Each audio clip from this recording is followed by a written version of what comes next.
Elle ne se limite pas qu'à prendre vos plaintes, par exemple, sur le plan de la santé, si vous vous sentez lésé, par exemple. Non, c'est vraiment de beaucoup d'autres services qu'on peut vous offrir au CAP. Et c'est Josée Lapelle qui est directrice générale du CAP Laval. Salut Josée. Allô, allô. Content de te retrouver encore pour cette nouvelle saison de Pour votre information. Le CAP, précisons ce que c'est encore, je pense, ça vaut la peine. Ben oui, ça vaut la peine, d'autant plus que c'est un tout nouveau début. Oui, nouvelle saison. Donc, le CAP, c'est pour Centre d'assistance et d'accompagnement aux plaintes. Donc, on est un organisme communautaire qui peut aider les gens qui ont des plaintes à faire, comme tu le dis, en lien avec le réseau de la santé publique. Oui. Donc, on est là pour accompagner les gens et non pas traiter les plaintes. Puis, chose certaine, évidemment, il y a certaines incapacités qui peuvent compromettre justement la mobilité de certaines personnes et vous entrez aussi dans cette possibilité là, pour les gens qui ont des questions d'aller à vous finalement. Là. Effectivement, c'est sûr que nous, assister et accompagner les gens dans leur démarche de plainte, c'est notre mandat principal, mais on a aussi comme mandat d'informer et de référer les usagers là, quand c'est à l'extérieur de notre mandat. Puis c'est pour ça qu'on se fait un devoir de faire de l'éducation populaire, de faire des capsules informatives sur une tonne de sujets qui touchent la santé, puis aussi le bien-être là, de la population lavalloise en général. Bien, justement, on a reçu un petit peu plus tôt dans l'émission Mme Carole Saint-Denis, qui était de la table de concertation. Là, donc, je sais qu'il y aura bientôt, prochainement, là, le 3 avril, des discussions par rapport au transport collectif sur le territoire de Laval. Ça en fait partie? Vous y participez? Hein? Oui, tout à fait. Le CAP Laval est membre de la table régionale de concertation des aînés. Donc, oui, puis un beau lien à faire avec le sujet là, dont je voulais parler avec toi aujourd'hui, qui est justement le transport adapté. Donc, c'est une réalité là, pour la plupart des gens qui se retrouvent soit en situation suite à un accident ou tout simplement avec l'âge, l'avancement en âge, qui se retrouvent à perdre de la mobilité, puis pour qui le transport devient un enjeu.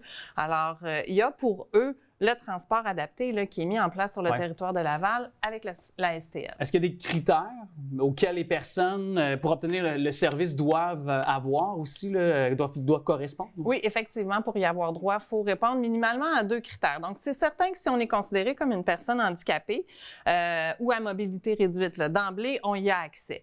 Par contre, on n'est pas, parfois, on ne se qualifie pas comme personne handicapée, mais on a d'autres restrictions au niveau de la mobilité qui peuvent faire en sorte qu'on peut avoir droit à ce transport-là. Donc, le moindrement qu'on a des difficultés à se déplacer là, sur une distance de plus de 500 mètres à pied, moindrement qu'on a des difficultés à monter des marches, ou qu'on a de la difficulté à s'orienter dans le temps, dans l'espace. Bref, à partir du moment où de suivre le parcours avec le transport en commun régulier devient pour nous un enjeu, bien, ça vaut peut-être la peine de voir si on pourrait y être admissible. Pardon. Puis ça, évidemment, est-ce qu'il y a des... disons, pour un utilisateur, des possibilités d'avoir, parce qu'on se comprend, on est dans un contexte, inflationniste, là, je me fais un petit peu cliché de le rappeler tellement que c'est un sujet de tous les instants, sur tous les fronts qui touchent toutes les sphères de la société. Est-ce qu'il y a possibilité pour un utilisateur, par exemple, d'obtenir un soutien financier pour avoir recours au transport adapté, par exemple? Bien, en fait, le transport adapté n'est pas plus dispendieux que le transport en commun régulier. Okay. Donc, ça demeure quelque chose qui est quand même accessible. Donc, c'est faux de croire que c'est beaucoup plus cher que le transport régulier. Là. Puis, pour la plupart, ça a lieu en minibus, là, donc en autobus adapté, mais ça peut se faire aussi en taxi. Mais ça reste que la tarification est la même que le transport régulier et donc l'accès au pass mensuel aussi. Oui.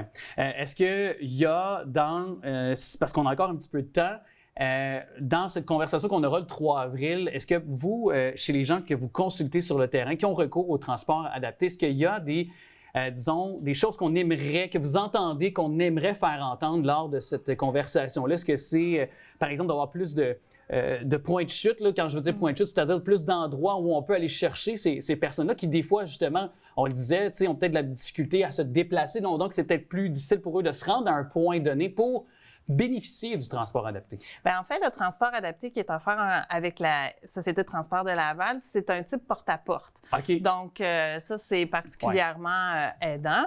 Mais c'est sûr que ça vient avec des contraintes. C'est sûr que ça vient avec de l'attente, avec, un processus pour y avoir accès, un processus pour réserver son transport. Ceci dit, c'est faux de croire là, que c'est juste réservé à des choses ponctuelles ou à des rendez-vous importants. Ou le transport transport adapté est vraiment là pour assurer le maintien de la vie active des gens. Donc, ça peut être aussi pour des activités de loisirs. Mais pour faire le lien avec la grande concertation, là, en collaboration avec la table régionale des aînés, bien, ce qui arrive, c'est que nous, même si au CAP, on vous aide dans les plaintes, mais c'est juste dans le réseau de la santé, bien, il se peut que vous ayez des plaintes à formuler aussi en lien avec le transport adapté. Donc, il y a un organisme pour vous aider qui est l'ALTA, donc Carole a parlé également, donc l'Association Lavalloise pour le transport adapté. Mais la concertation devient un bel endroit si vous êtes utilisateur, que vous êtes âgé de 50 ans et plus et que vous voulez vous faire entendre, dire, bien, regardez, voici, moi, je l'utilise et voici ce qui pourrait être Profitez de la tribune qui nous est... Oui, exactement. Là, voici ce qui pourrait être amélioré pour faciliter l'accès et ou le fonctionnement. Là, bien, c'est une belle tribune.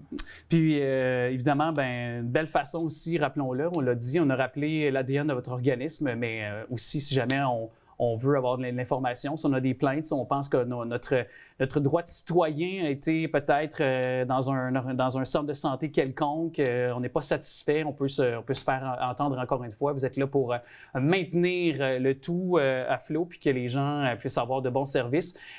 C'est important de le rappeler. Puis on discute à nouveau très bientôt ensemble. Avec plaisir. Belle autre saison. Merci beaucoup, Josée, d'être passée dans nos studios. Ça fait plaisir.